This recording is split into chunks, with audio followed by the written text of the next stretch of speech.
Polda Jabar mengungkapkan fakta bahwa korban kekerasan seksual Dr. PPDS DRS Hasan Sadikin Bandung bukan hanya satu orang, melainkan bertambah menjadi 2 orang. Dan pelaku menjalankan aksi kejinya pada tanggal 10 dan 16 Maret dengan modus serupa di lokasi yang sama. Lalu bagaimana update perkembangan kasus ini kita akan bahas bersama Kombes Pol Hendra Rohmawan, Kabid Humas Polda Jawa Barat, dan Adrianus Meliala, Kriminolog Universitas Indonesia. Selamat malam Pak Hendra, selamat malam Pak Adrianus, terima kasih banyak atas waktunya. Terima kasih Mbak Ayu. Baik, saya ingin ke Pak Hendra terlebih dahulu. Pak Hendra, kalau tadi berdasarkan perkembangan kasus ada 2 orang lagi korban hingga total saat ini sudah ada 3. Ini kan pastinya sangat mengagetkan begitu. Lalu apakah per hari ini, per malam ini ada perkembangan terkini dari kasus kekerasan seksual ini?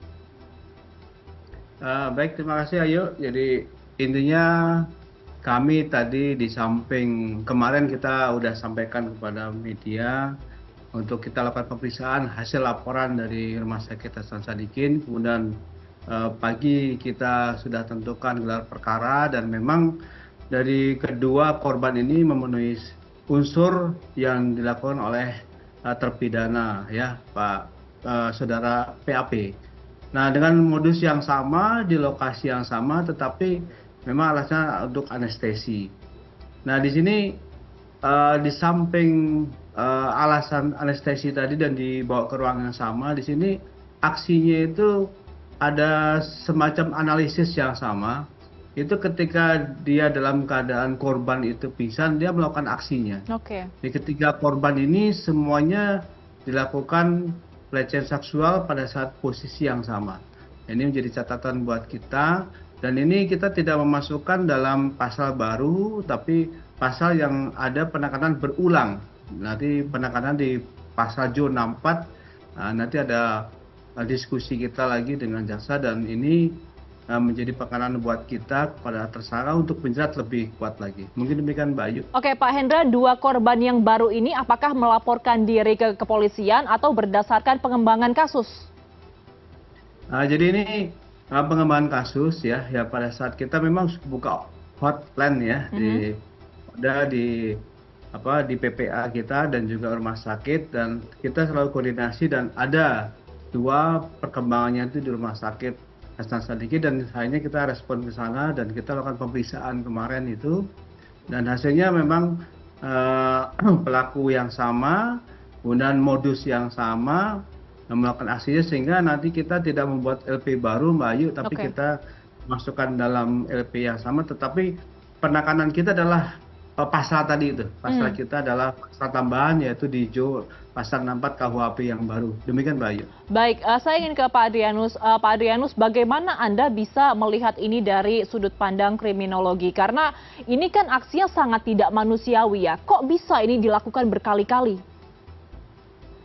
Ada 2 kemungkinan besar. Pertama, karena yang bersangkutan memang memiliki kelainan seksual. Itu memang perlu dilihat gradasinya dan juga jenisnya. Kelainan seksual seperti apa? Apakah memang berada pada level ekstrim sehingga kemudian yang bersangkutan tidak dapat lagi menahan rangsang tersebut, kita sebut sebagai irresistible gitu ya. Atau yang kedua adalah bahwa memang ini pendekatan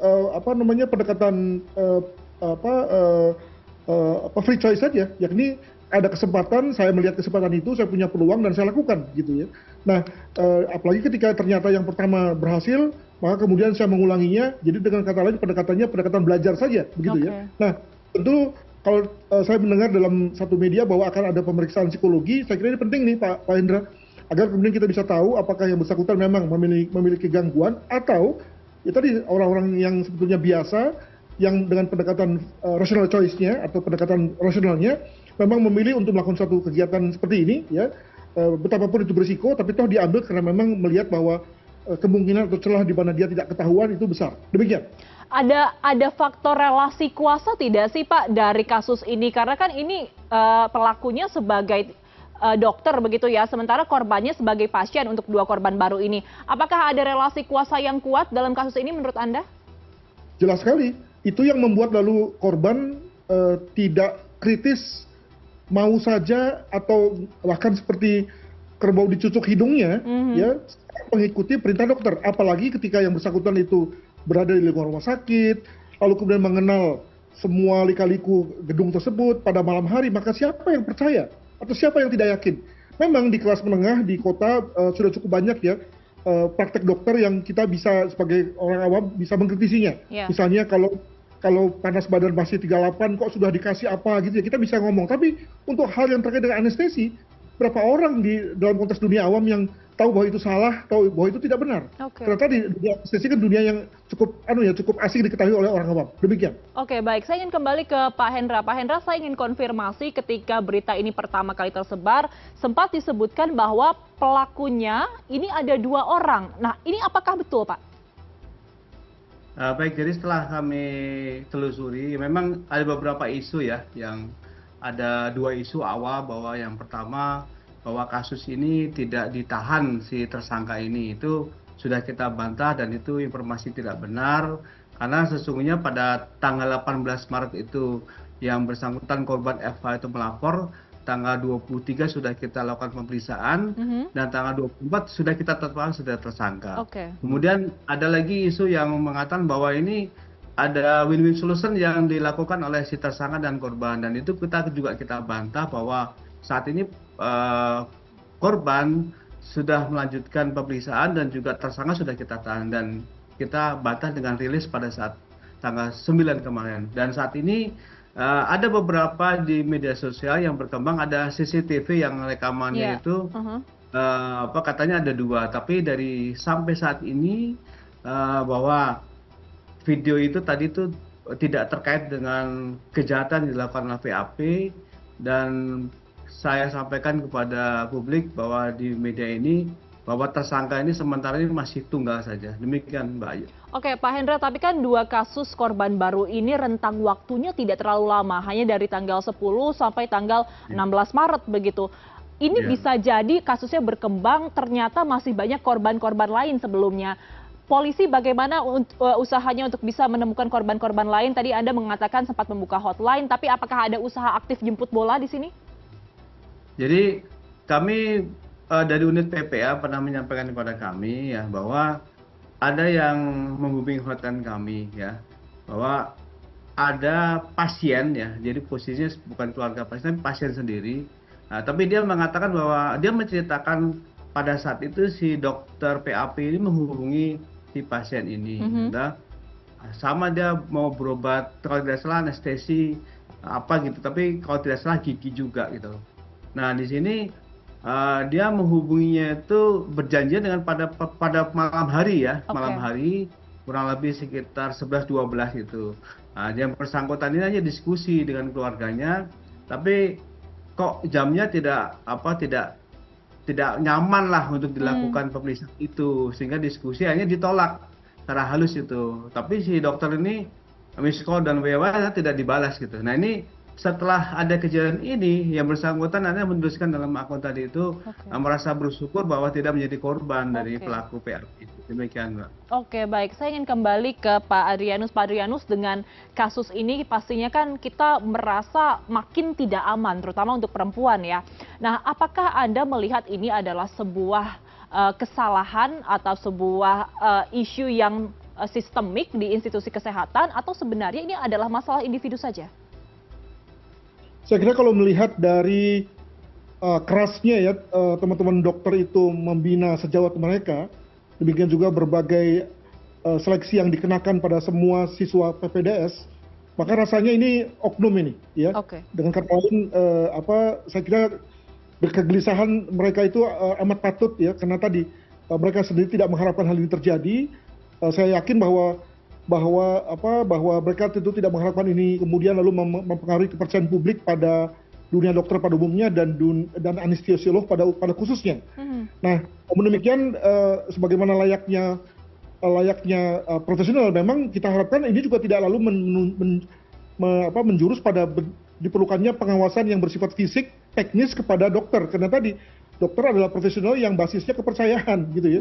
Jadi kalau saja dalam hal ini lalu dokter diawasi secara langsung, ada dokter yang mendampingi ya, saya kira itu malah menjadikan profesi dokter turun sebagai pekerjaan teknis ya.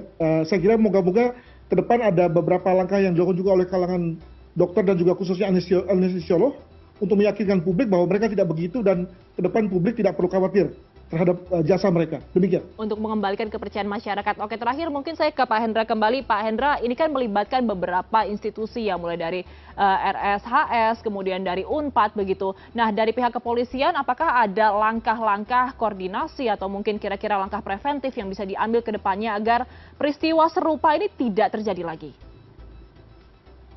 Baik, jadi kemarin dari pihak Rumah Sakit Hasan Sadikin ya, memang itu merupakan salah satu rumah sakit yang rujukan untuk pelatihan, dia tidak hanya anestesi saja.